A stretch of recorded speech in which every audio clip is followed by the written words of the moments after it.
In a jolt to the Trump administration, director of the U.S. National Counterterrorism Center, Joe Kent, resigned from his post on March 17th. The director posted a shocking statement on his social media account. He said that he cannot, in good conscience, support the ongoing war in Iran. Kent declared that Iran posed no imminent threat to our nation. He claimed, USA started this war against Iran due to Israel's pressure.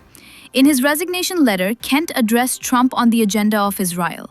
Kent not only praised President Trump for his America First values and policies, but he also hailed Trump's anti-war principles. He hailed Trump's strategy of using the military for economic prosperity without dragging troops into never-ending wars. He wrote that he admired Trump for his military operation against Qasem Soleimani and for defeating ISIS. However, he criticized Israeli forces for spreading false war propaganda. Without naming anyone, he accused certain Israeli officials and American media of sowing pro-war sentiments. In another shocking reveal, the former NCTC Director said Trump was promised a swift victory against Iran. But as the U.S. and Israel's joint military operations against Iran entered the 18th day, a clear victory seems far.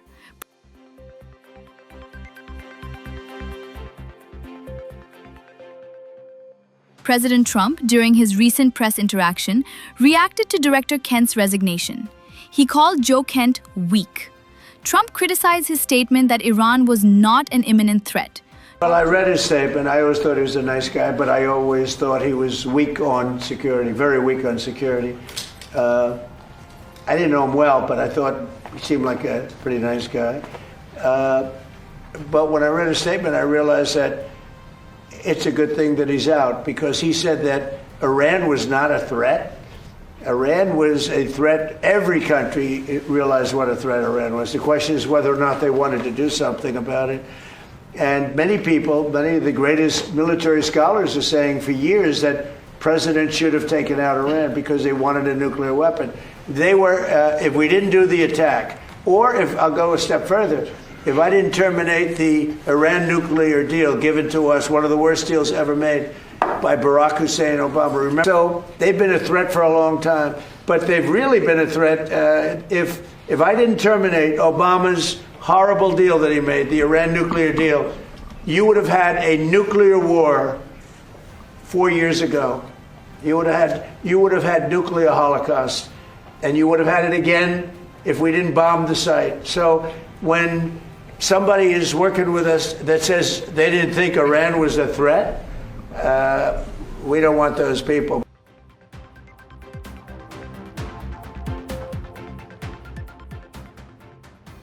Joe Kent is a former soldier in the U.S. Special Forces.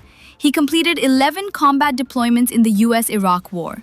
He had also served as a paramilitary officer in the CIA. A Trump supporter, Joe Kent also launched his political career through the Republican Party. As a Republican, he ran for Washington's 3rd congressional district elections in 2022 and then again in 2024. However, he lost in both of them. Joe Kent's first wife, Shannon Kent, was killed in a 2019 suicide bombing in Syria. She was a cryptologic technician in the U.S. Navy. Shannon's death was the first female combat death in Syria. Joe Kent was appointed director of the National Counterterrorism Center by President Trump in February 2025. While appointing him as the director, Trump mentioned his grave loss.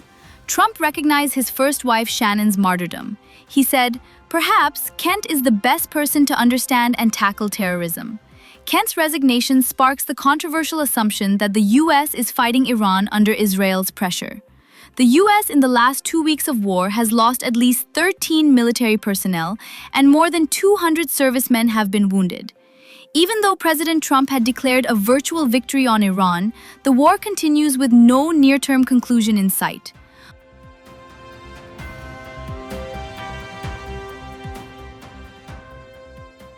More than 3,000 people have been killed in Iran, including 170 girls of a primary school in U.S.-Israel bombings. The war in the Gulf has brought an unprecedented oil crisis affecting worldwide. Iran, in retaliation, has closed the maritime choke point Strait of Hormuz, which has led to widespread supply disruptions. Hormuz has seen at least 18 to 20 ships getting attacked since the inception of February 28th war. In the latest update, the U.S. targeted Iran's Karg Island. The Karg Island is the major oil terminal of Iran and is the lifeline of Iran. Trump has claimed that Iran's ballistic missile capacity has been decimated by more than 80%, and more than 90% of the Iranian navy has been destroyed. Trump has repeatedly mentioned that Iran poses an imminent threat to the U.S., and he can't allow Iran to develop a single nuclear weapon. He disputed the assumptions of Israeli pressure. Rather, he said that the threat of Iran needed to be eliminated for all. I said you have to attack Karg Island. You have to attack them years ago when they were acting up. They've been acting up for 37, 47, I guess now 48 years. For 48 years, they've been bad players, vicious players, and you can't let them have a nuclear weapon. If they got a nuclear weapon, I would say they would have used it within 24 hours after having it. And they would have had it if we didn't bomb them out on that great raid with the B-2 bombers 8 months ago or so. You would have had a nuclear war in the Middle East and maybe beyond. I think it would have hit you.